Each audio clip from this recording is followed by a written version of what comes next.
I'll just go ahead and jump in. There's a lot of new faces for the Twos this season. And what have they brought to the squad and what you've seen so far? I think that we were really strategic in the way that we build this roster for this season. We try to see what players we have from the academy coming through and what position we have to put a player so it helps the younger one to grow.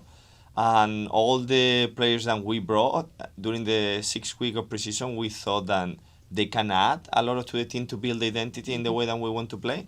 At the same time, get points for the team and push the younger guys to be better. Well, you have some returners as well. A lot of people who were involved in that leadership core last season. I mean, you have Patrick Weah, you have Tata Martino, as well as Moises Tablante as well. Those three, how important are they going to be, especially in taking on that leadership role within the squad? I think every player is going to be key for that. These three, I mean, they already know the club, they already know the city, so it's going to be a big help to adapt the new guys in. Also, we have players like Liam Barton who was in the academy, former academy. So these kind of players help a lot to help the new guys to build the group and to teach them how is the city, how is the club, how everything operates here. Yeah. And I mean, even with Liam too, I mean, the experience he already has in MLS Next Pro too, coming back obviously with the academy, and from him being with the academy, coming back too. I mean, for him, you know, what was the excitement level like for him coming back to Atlanta? Yeah, he looks really excited. I mean, we love Liam. All the academy coaches have good reviews about him. He has really good 2 seasons in New England. There's the opener we're going to play this weekend. Last season, he scored a lot of goals, and we expect similar stats from him. And the reality is, in the 6 week of preseason, he showed what we were looking on him. There's a player can stretch the opponent block because he's fast, he makes runs in behind, and also he's really dangerous when he's close to the box. I want to ask about Sibrian because he just got signed to with the Twos until 2027, and then he's going to be a homegrown 2028. He's a player we talked a lot about last season too, and his growth, I think his development too. I mean, there's so many players you can point to, but I mean, I think for Didi, it's so important to highlight how important I think the Twos in the academy are in developing those guys. For you personally, like, what was it like to see a player like that, you know, get that opportunity, and he's going to continue to grow with you guys this season? Yeah, I mean, it's probably the best trophy that we can have as a coaches because we are here for these guys to develop and to move them forward to the first team.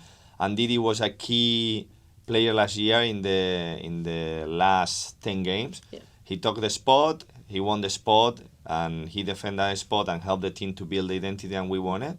And he's a player that when he's in the field, you don't notice that he's over there because maybe what he does is not fashion, but he's building for the team. I call him he's a proper builder. And also when the team doesn't have the ball, he's a player that likes to create the balance for the team. You guys can have fun, and I will be here in the back trying to organize everything, and that is something that is, for a coach, is really important to have. How important was it to have that run last season, especially for Didi, for Santiago, for a lot of those guys to get the opportunity to play in those matches where you guys were pushing for that playoff, and even that last game at Chattanooga? How important was it for them to experience a match like that? I think it's key because at the end, I mean, the biggest trophy that we have as a coaches, and I love the second team environment and academies because you see these guys progressing. Yeah. And this kind of game, we didn't experience before, and I feel that it's something that our players need to experience more because when they go to the first team, we expect that Atlanta United is one of the biggest club in MLS. So they are going to be in games with a lot of fans, playoff games, finals. So we want that it's not the first time that they experience that. Yeah. It's when they are already there, then they can experience that when they're in the academy and when they're in the second team. Yeah, and I think when you look ahead to this season, I want to ask you specifically, as a coach as well, stepping into the role, you're now officially the head coach of the Twos. You had the interim stretch last season. What were some of the biggest things that you learned, I think, about yourself as a coach, but as a person as well, during that stretch and then carrying it over into this season? I think something I learned a lot listening a volleyball coach called Julio Velasco is be yourself. Don't try to be this guy, don't try to be that guy. Be yourself, be honest with the players, and try to give them solutions, because what the player want on Saturday or on Sunday is show me the way, then I'm going to do the way for you. So that is the things that I already learned, and I Yeah. think it's more important now when the level increase, because the level of the opponent also increase. Yeah. So these players are looking for, please show me the way, Yeah. and let me do it. And especially with Tata coming back and being the first team head coach, you guys in working together in the sense of developing that talent when they're ready to jump to the first team. How has that collaboration been like so far? I mean, Tata is amazing. He's one of the biggest coach right now in the world, and he has a lot of experience developing younger guys. And for us, it's amazing to have him here. We are really excited. He's giving opportunity to young guys already, and that is incredible. And the collaboration is every day. We speak with Javier, Perez, Jorge, so his assistant, about what players are doing good, what player in the future we think that they could do better, and we try to move players when they have a spot to train over there, so they can know these players and helping each other to help the player to grow. For people who might not know, especially with the twos, I wanted to ask this as well.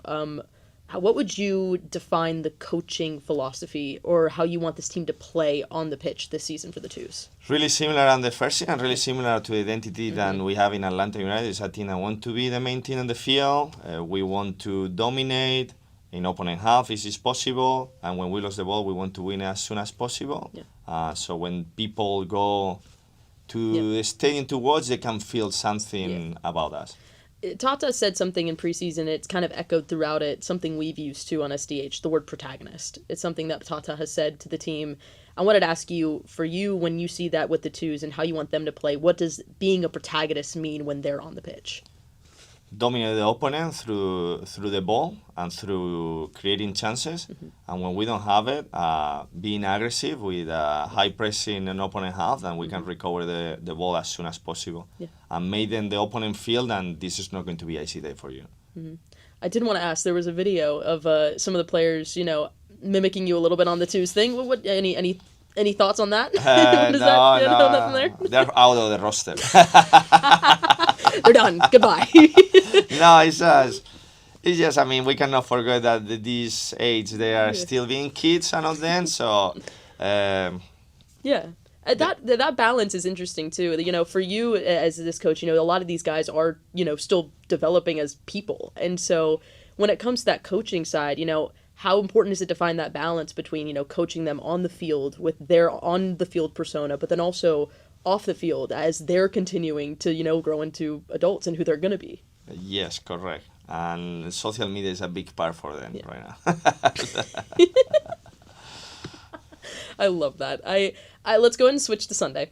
I think for Sunday, New England Revolution 2, you already talked about Liam, and it's kind of that reunion as well. What is the game plan heading into New England? What are some things they do well, and how do you guys get your first 3 points of the season? Yeah, it's funny because it's a tricky game, because it's the first one, so no one wants to share any friendly videos. I'm not going to say if I have a video, because I could put people in bad spot. But reality-wise, we know what they're going to bring, probably something similar what their first team does. Probably a 4-3-3, I will say. I don't know. But it's a team that is going to try to high press us. It's going to try to dominate through the ball. I mean, really similar identity than New England first team than they have right now with Markovic, the new coach. So probably we will try to believe a lot in our identity, try to fix a couple of things according to what they're doing. And again, being the main team on the field, being for them and trying to get the 3 points. My last one for you, and it's something I know that we talked about last season a lot, just with that group, and it really seemed like that everyone was so connected and so together, and I feel like that carried over this season too. I mean, I think I just saw a social media post of all of them at dinner, I think last night too. I mean, how has it been fostering that environment of getting this entire group to buy into each other, to what you're doing, and staying connected in those ways as well? Yeah, I mean, it's the key of because at the end, soccer is 11 versus 11, so the most important, and I told every day to the players, the identity. The identity as a team and the identity of the group is going to take us through the good moment and through the bad moment. And if we don't buy into that idea, then the group will help the individual to show up, we are going to be in trouble. Because if we don't have a strong identity where players can be themselves, but knowing that they're going to have a cover in behind because everyone is going to doing their role, is the only way that players can grow to higher level. I'll ask you one more, and it's a fun one. All right, 5 aside, you're on the team. Who are the 4 other players that you're going to pick to play on this team with you? It could be anyone. It could be retired. It could be Hassan. It could be any players now. I know it's a hard one for you. I have to go with Miggy, no? Miggy. I like it. Okay. Latte. Yep. I have to go with Brad Guzan. Love it. Okay. Maybe we have to go from some former academy, no? We have to go Love maybe it. Caleb Wiley. I love that. Okay, that's a good one. That's solid. That's solid. Thank you again, Jose. Appreciate the time as well. Thank you. Absolutely. Perfect. That was awesome.